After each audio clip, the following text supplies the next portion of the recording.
Bagaimana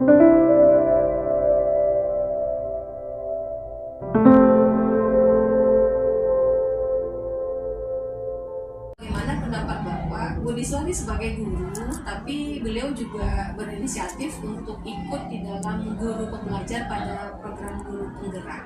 Pertama saya ucapkan terima kasih kepada pembimbing individu ya Bu ya, Iya. yang telah datang ke tempat kami ini. Kemudian apapun sebutan kami di sini mungkin tidak terlalu wah gitu ya, mohon maaf sekali Ya, lagi. sudah alhamdulillah sekali Pak. Kemudian masalah Ibu Niswa, memang saya baru di sini juga belum 1,5 tahun ya, 1,5 tahun. Oh iya. Kebetulan saya sebentar saya di sini Ibu Niswa masuk ke P3K ini ya. Oh. Kebetulan saya sempat juga udah apa namanya itu supervisi ya, supervisi kita di bulan Oktober itu yang tahun gitu. Saya lihat perkembangan Bu Niswa mungkin udah biasa menghadapi atau memang mungkin memang keadaan begitu saja gitu bagus dibanding dengan guru yang lain yang baru masuk gitu ya, terutama yang sama-sama belajar studi bahasa Indonesia gitu ya. Dia kan mengajar kelas 9 ya, dalam guru saya di kelas 9 saya masuk ke dalam itu. Ya, ada juga kawan yang lain mengajar kelas 8 sama-sama masuk ya, alhamdulillah bagus ya. Mungkin untuk yang akan datang setelah ada masuknya CPG ini gitu ya, mungkin tambah lagi lah pengetahuan Bu Niswa, baik itu melalui pembimbing individu ataupun teman-teman yang lain.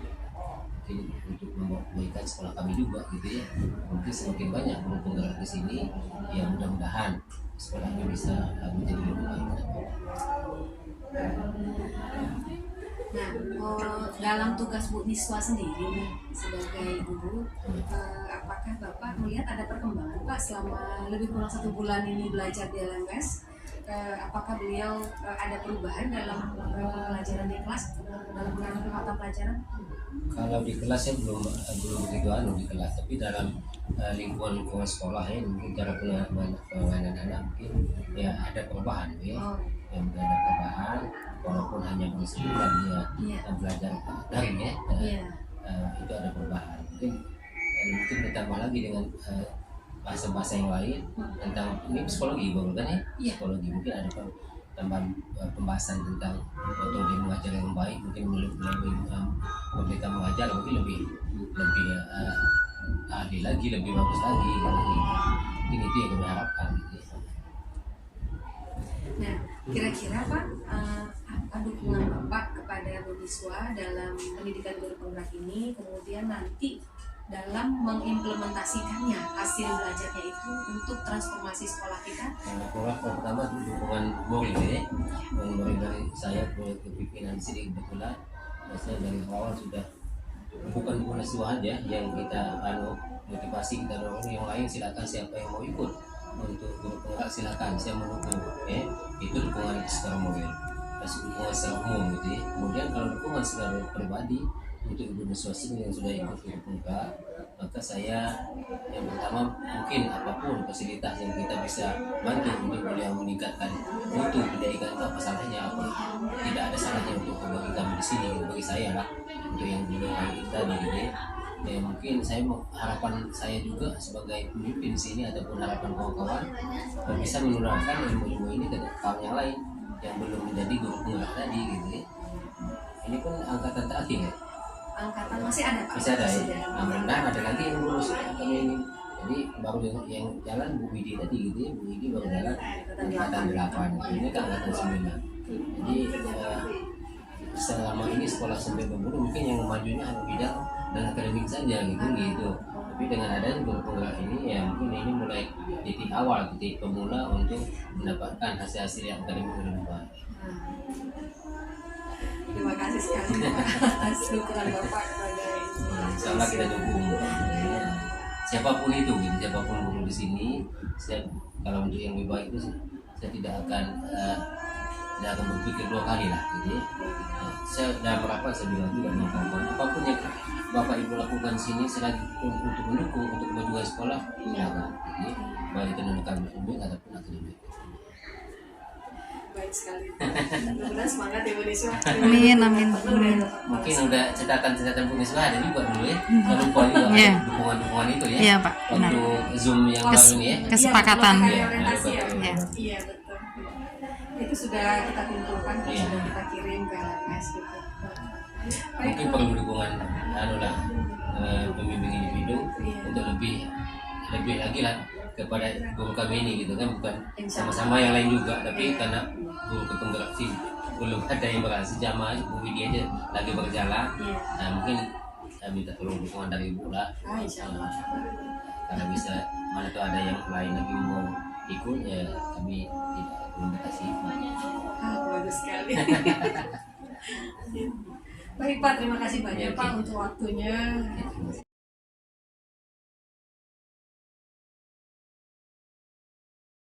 Nama saya Widya Stuti. Ibu Widya Stuti. Iya Bu Win.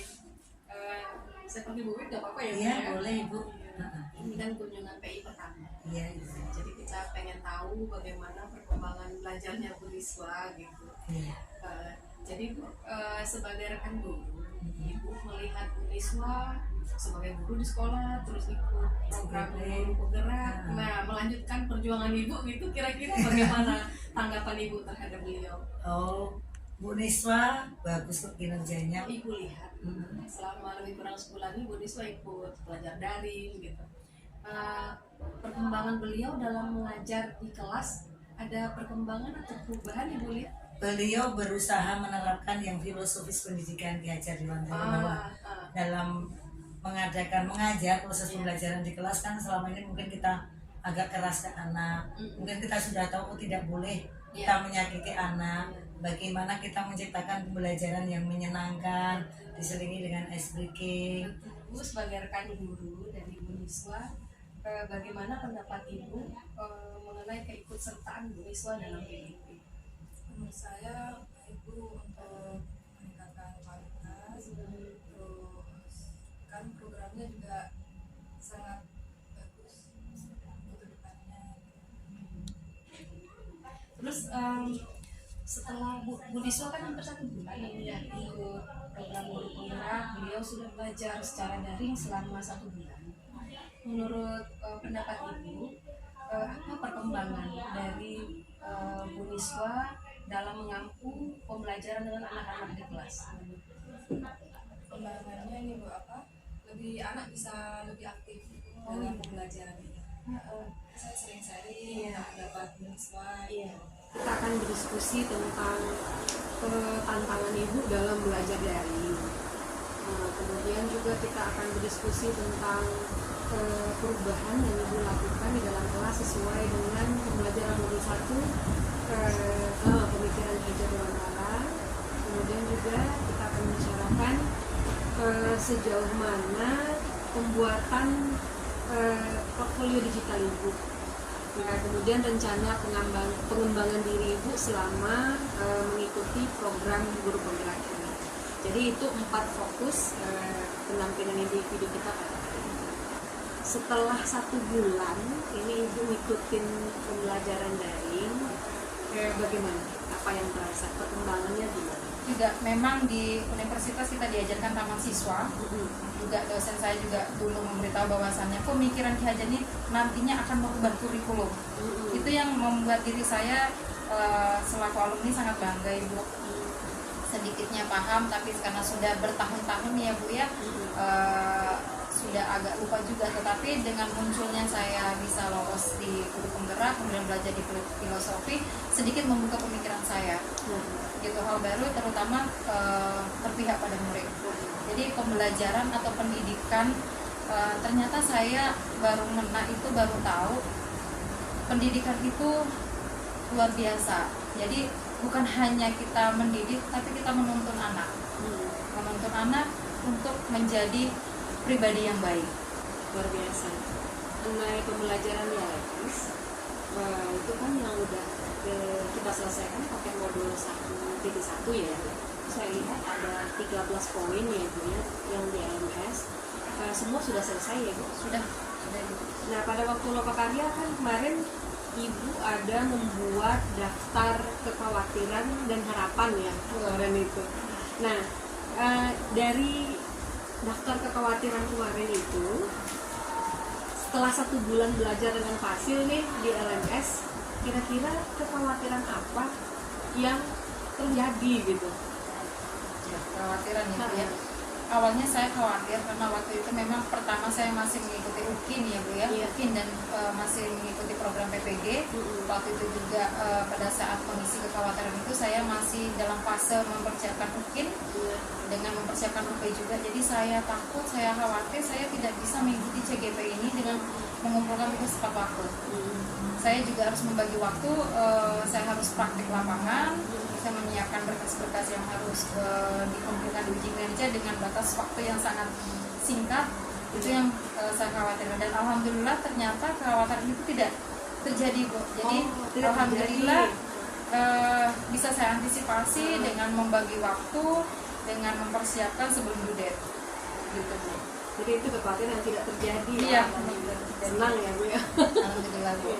Jadi sekarang sudah bisa fokus ke Sudah bisa fokus ke CGP. Makanya kemarin sampai 22 peks itu yang benar-benar saya motivasi diri gimana caranya saya harus selesai, quotes and answer saya di situ harus selesai. Iya. Saya begitu karena pengalaman di 1.1 saya sampai tersebut namanya Bu, karena nggak fokus itu tadi lewat itu halamannya. Jadi saya nggak mau seperti itu, kalau bisa saya kerjakan saya kerjakan gitu.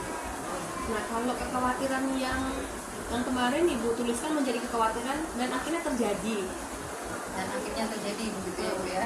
Yang tadi tuh nggak terjadi, Ibu bisa memanage dengan baik. Nah, yang terjadi apa kekhawatiran yang Ibu perkirakan kemarin? Saya khawatir tidak bisa mengaplikasikan Bu, tidak bisa memberikan ilmu atau praktik baik kepada teman sejawat saya gitu.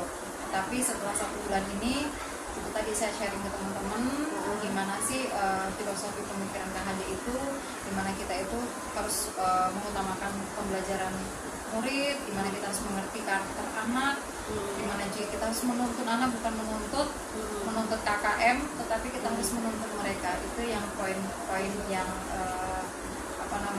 poin yang bisa saya lakukan. Ibu khawatir tidak bisa sharing kepada teman, berbagi dengan teman dengan tentang Ya. pemikiran KHD. Oke. Terus rencana Ibu supaya Ibu bisa mengatasi kekhawatiran itu tadi dengan apa? Itu tadi Bu, saya harus fokus belajar karena tipe saya itu kalau belajar memang harus fokus dulu, jadi nggak bisa kebagi-bagi gitu Bu waktunya, nggak tahu kenapa. Jadi kalau memang harus fokus di pembelajaran CGP mungkin saya fokus di rumah, dan kalau memang itu saya waktunya di sekolah, saya pikiran saya di sekolah selama itu masih ada waktu untuk mungkin dari segi tugas, dari segi pengerjaan LMS gitu. Tapi kalau memang sudah harus mendesak mungkin seperti kemarin ya Bu, tiba-tiba harus jadwal harus dikumpulkan, pendampingan kapan gitu, harus diutamakan dulu begitu. Ibu sudah menemukan formulanya nih, bagaimana mengatasinya. Terus kira-kira apakah Ibu membutuhkan ada orang lain untuk berdiskusi untuk mengatasinya ini atau?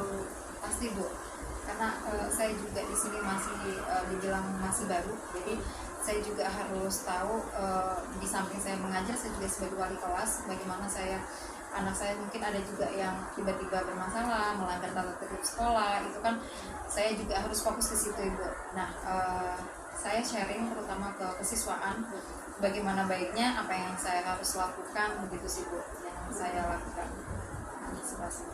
Jadi kekhawatiran Ibu adalah kelas menjadi ketinggalan begitu? Ya, Oh, kalau dengan saya kelas jadi ketinggalan takutnya gitu kan Bu, karena kita fokus di CGP kan belum dapat tadi formulanya Ibu bilang, belum dapat formulanya atau ritme. Kalau sekarang sudah tahu Bu, 3 hari sekali atau 4 hari sekali mungkin ada call, ada apa, itu kan sudah kita persiapkan. Kalau tugas juga kalau bisa dikumpulkan tepat waktu sebelum lah, kalau bisa malahan supaya nggak numpuk tadi Bu. senang dengarnya Ibu sudah menemukan formula atau cara mensiasati supaya kekhawatiran tidak terjadi. Mungkin Ibu ada juga apakah kepikiran siapa yang bisa diajak kolaborasi misalnya gitu, ada nggak ya? Ada Bu, terutama teman sejawat tadi Bu Widi, itu beliau sangat aktif karena beliau juga sudah ada pengalaman dari segi siswa, dari segi pembelajaran, dan dari segi CGP juga sudah banyak pengalaman. Jadi saya sharing ke beliau juga, kemudian kepada kepala sekolah, mungkin ketika saya ada sarana prasarana yang harus saya butuhkan, beliau langsung tanggap begitu Ibu. senanglah kalau sudah ada teman ya Bu ya, Iya. berbagi. Nah kemarin kan selain kekhawatiran juga ada harapan. Nah yang Ibu tuliskan. Nah menurut Ibu dalam 1 bulan pembelajaran ini harapan apa yang sudah terwujud? Harapan saya Bu ya, saya bisa mengaplikasikan kepada anak pembelajaran pengetahuan saya terhadap pembelajaran yang berpihak pada murid. Itu Bu. Kemudian nilai-nilai saya reflektif bisa saya aplikasikan juga di dalam kelas. Kemudian kolaborasi saya dengan teman sejawat bisa juga saya aplikasikan. Kemudian inovasi baru saya mencoba itu tadi, menciptakan produk yang menurut mereka yang mereka sukai, diferensiasinya di situ.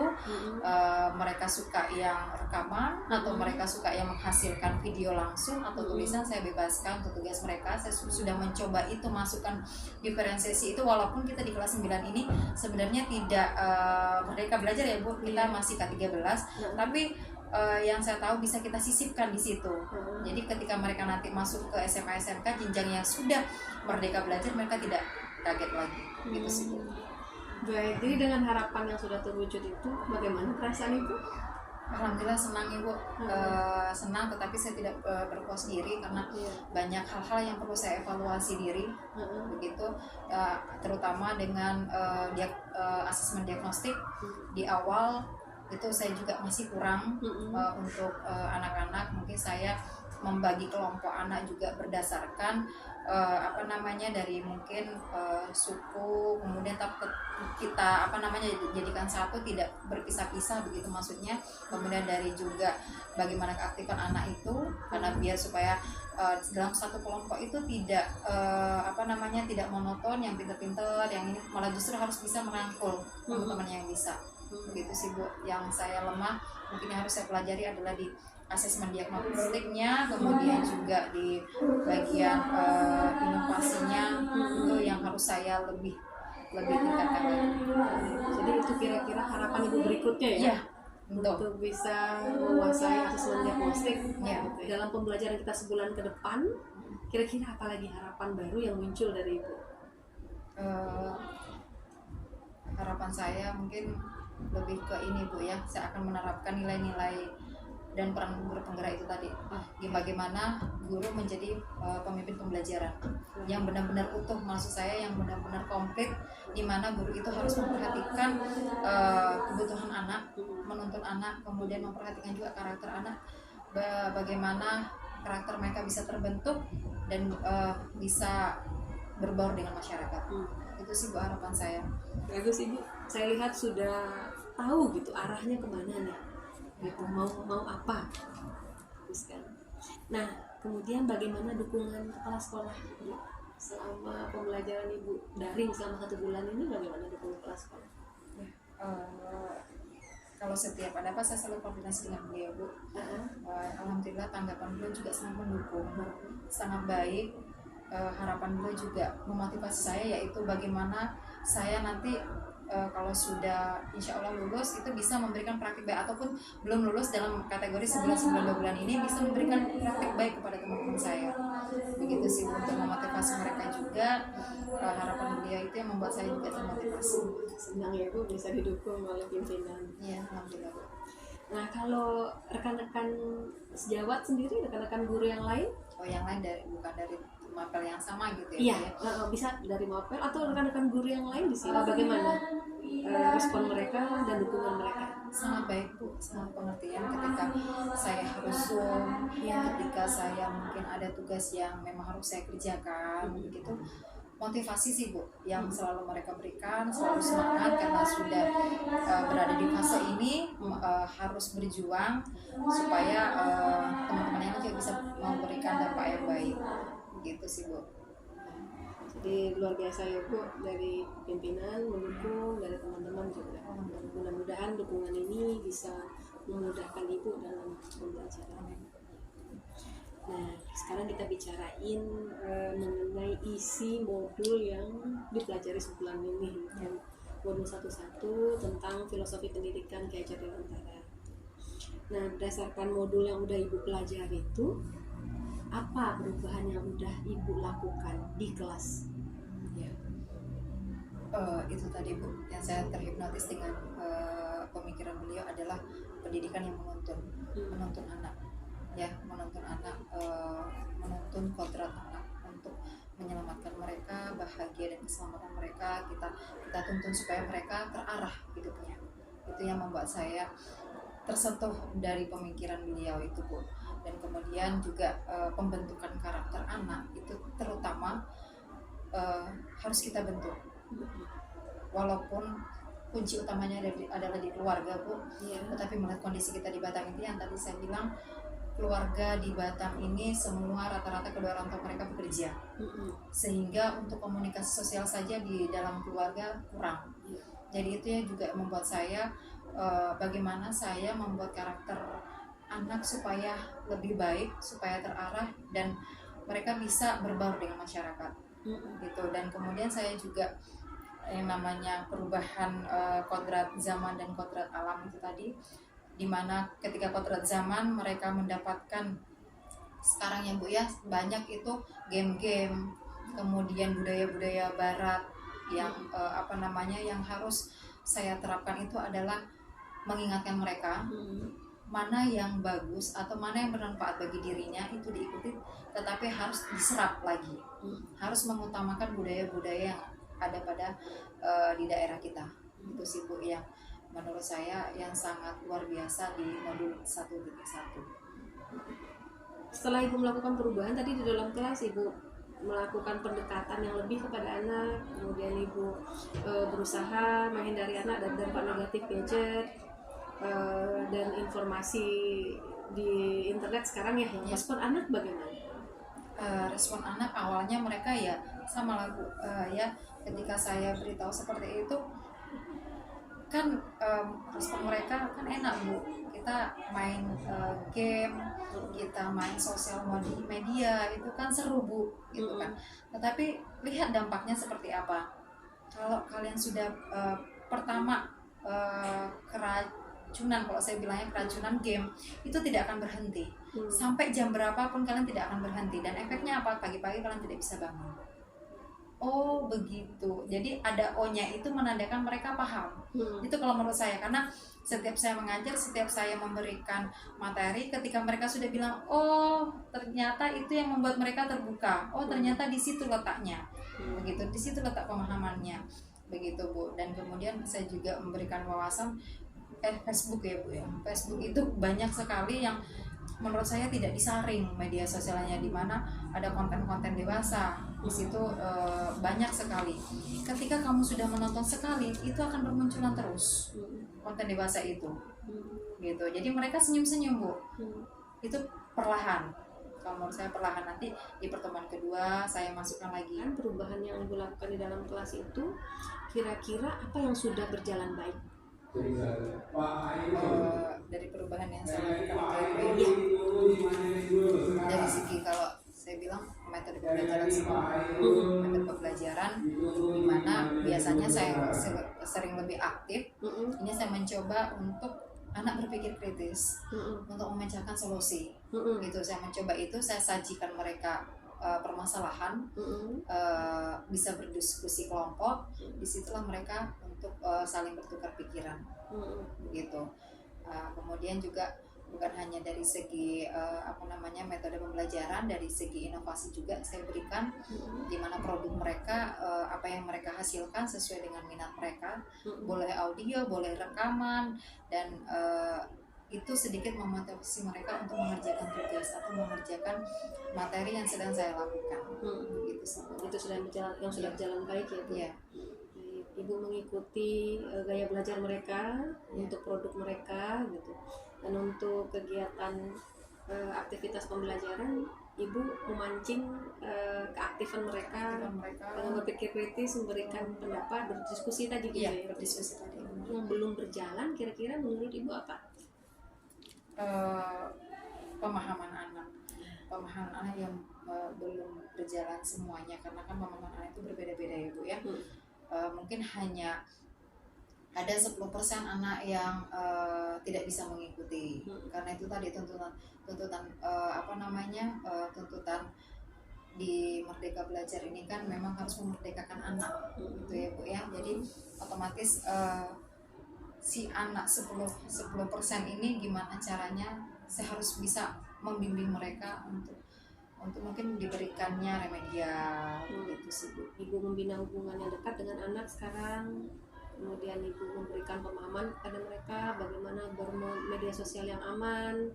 Nah itu apakah sudah dituangkan ke jurnal refleksi di aksi nyata modul 11, apakah sudah dibuat ke sana? Sepertinya tidak semuanya Bu saya tuangkan di situ. Oke. Gitu. Jadi hanya beberapa saja yang saya tuangkan di jurnal refleksi itu. Nah sekarang kita pindah topik pembahasan kita ke portfolio digital. Portfolio digital. Iya, ibu pakai platform apa? Google Site. Google Site. Oh, Google Site. Iya. Oke. Nah, terus komponennya apa yang mau ibu masukkan ke dalam portfolio digital ibu? Itu saya sudah masukkan video pembelajaran. Kemudian yang kedua CGP Angkatan 9. Nanti CGP Angkatan 9 rencana saya masukkan modul 1.1, 1.2 begitu sih Bu. Kemudian satu lagi kalau boleh itu kerja siswa. Mau saya masukkan di situ apa boleh? Di situ karena saya baru buat komponennya saja Bu, tapi takutnya saya nanti salah memasukkan karya siswa di situ. Karena pemikiran saya begini, ketika saya mengunggah karya siswa, anak-anak bisa saya bagi linknya untuk melihat. Disitulah bentuk kebanggaan mereka. Oh ternyata produk yang saya buat kemarin itu ternyata diapresiasi, ternyata diunggah, begitu. Sebenarnya ibu sudah punya panduan untuk membuat portfolio digital ibu, yaitu PDF yang tentang portfolio digital yang kita share, yang kita bagi pada waktu lokakarya orientasi. Oh iya. Sebenarnya PDF itu nggak banyak, jadi ibu bisa mempelajarinya dengan cepat gitu. Nah, komponen-komponen apa yang harus ibu masukkan di situ juga sudah ada panduannya di PDF itu. Ini sekarang sudah buat atau sudah Bu? Sudah saya buat. Sudah mencoba membuat semalam Bu. Nah, saya pengen lihat tuh bagaimana bentuk penyajian portfolio digitalnya itu. HP tampilannya seperti ini Bu ya. Jadi saya sama boleh lihat ya Bu? Boleh Bu.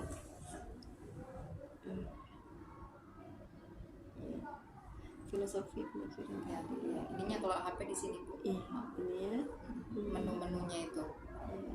Ini dari awal aja. Ini profil ya Bu. Iya. Oke, video pembelajarannya udah banyak deh kayaknya ya. Enggak, baru ini Bu, nggak saya masukkan semua. Baru Iya. apa namanya? Kita masuk. Iya, ini jadi seperti stasiun semua ini ya, apa yang sudah kita hasilkan selama ini bisa kita masukkan. Iya sini. betul. Bagus juga sih Bu. Iya.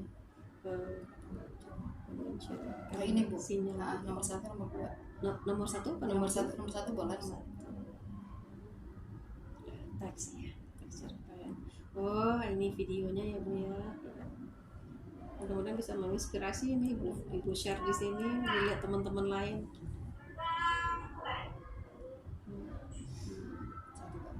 Intisari modul ya Bu? Iya. Saya juga termotivasi dari Google Sheet yang Ibu kirim Ibu. Komponen menunya juga wah luar biasa. Ibu guru muda lebih menguasai teknologi dan saya yakin Ibu mampu bikin yang jauh lebih baik. Kelebihan guru-guru muda seperti saya bilang di grup kita adalah penguasaan IT-nya bagus-bagus gitu. Jadi mudah-mudahan lah dengan adanya portfolio digital ini kita bisa saling sharing apa yang kita lakukan di kelas kita, di sekolah kita. Jadi kompetensi diri yang Ibu buat kemarin itu kompetensi apa yang menurut Ibu sudah baik, yang Ibu miliki dan sudah berjalan dengan baik? Kompetensi yang saya tahu itu kan ada kompetensi kepribadian Ibu ya. Ada kompetensi kepribadian, pedagogik, kemudian sosial dengan profesional. Yang sudah baik, saya rasa kepribadiannya Bu, saya mencoba untuk menjadi pribadi yang baik.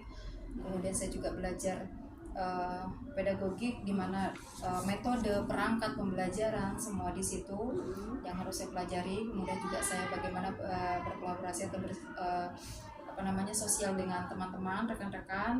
kemudian saya juga harus menambah wawasan lagi tentang pembelajaran bahasa Indonesia sendiri khususnya. Gitu sih Bu. Apa sih yang perlu Ibu rasa perlu ditingkatkan? Nah, yang perlu saya tingkat adalah pedagogik terutama. Pedagogik yang kenapa saya bilang pedagogik, karena itu yang lebih berat. Berat itu dalam artian di mana kita harus menyiapkan perangkat pembelajaran, menyiapkan rencana pembelajaran, kemudian kita harus mengetahui atau menguasai metode pembelajaran apa yang cocok di kelas ini. Kemudian model pembelajaran apa, dengan teknik apa, kemudian inovasi baru apa sih yang kita bisa terapkan di kelas. Itu yang menjadi tantangan bagi saya Bu, yang belum menurut saya belum sempurna lah di bagian pedagogi. Berinovasi gitu ya. Iya, Menemukan bentuk-bentuk terbaik yang bisa dilakukan dalam yang cocok dengan di kelas ini, karena setiap kelas itu kan berbeda-beda Bu, berbeda karakter gitu kan Bu. Di kelas ini mungkin cocok, belum tentu di kelas yang lain cocok. Metode-metode yang menarik gitu Bu, saya mencoba itu. Kemudian saya juga harus refleksi diri, memberikan refleksi diri saya, bagian mana pembelajaran atau kendala saya saat pembelajaran itu di mana. Itu Bu yang mungkin bisa saya aplikasikan nantinya. Jadi kalau tadi Ibu bilang belajar lagi gitu. Nah, kira-kira rencana Ibu akan belajar dari sumber apa? Ya, Atau tentunya siapa? ya, tentunya wadah CGP ini lah Bu. Wadah calon guru penggerak ini yang membuat saya bisa belajar. Karena di sini diterapkan juga model kolaborasi, begitu Bu. Jadi saya mencoba untuk belajar di situ juga. Kemudian saya juga bisa belajar dari sumber rekan sejawat saya atau rekan-rekan yang lainnya.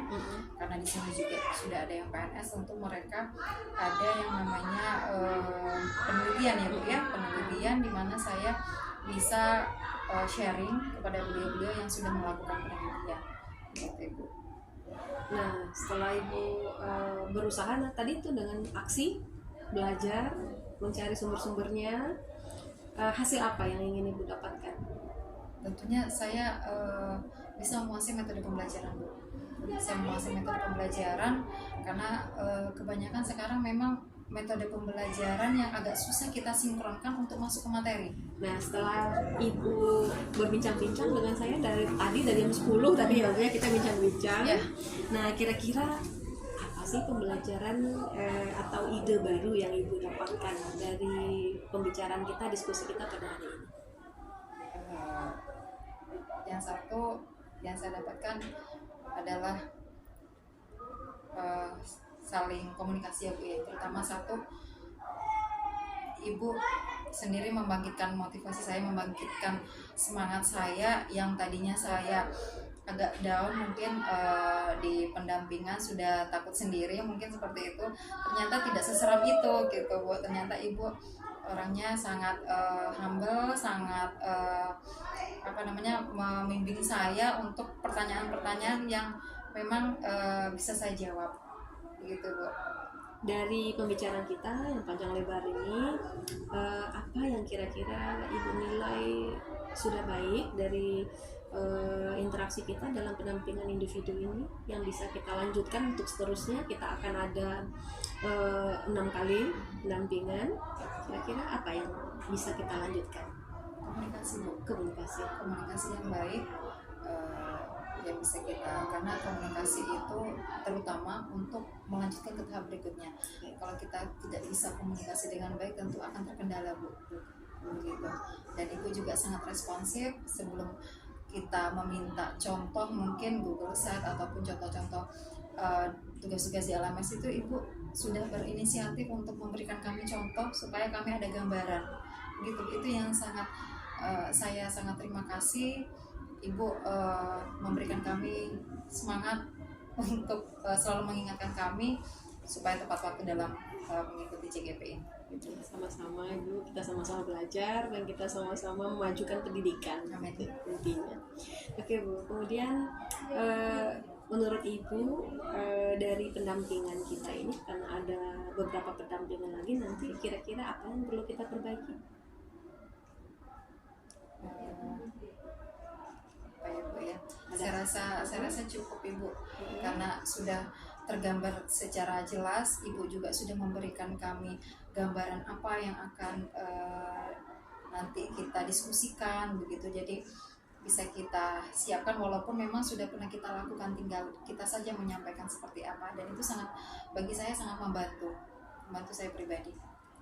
Dan sekali lagi saya berterima kasih untuk Bu Niswa yang keaktifannya dalam belajar itu dinilai baik oleh fasilitator.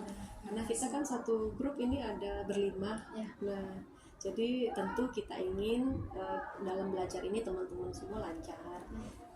Tugas saya sebagai pendamping, saya bisa membantu atau menyemangati ibu-ibu dalam belajar. Terima kasih Bu. Berkat dari semangat ibu juga sebenarnya membuat kami semangat, Bu. Oh iya. Iya, karena ibu selalu mengingatkan kami, memberikan gambaran-gambaran tugas-tugas kami, juga itu yang membuat motivasi kami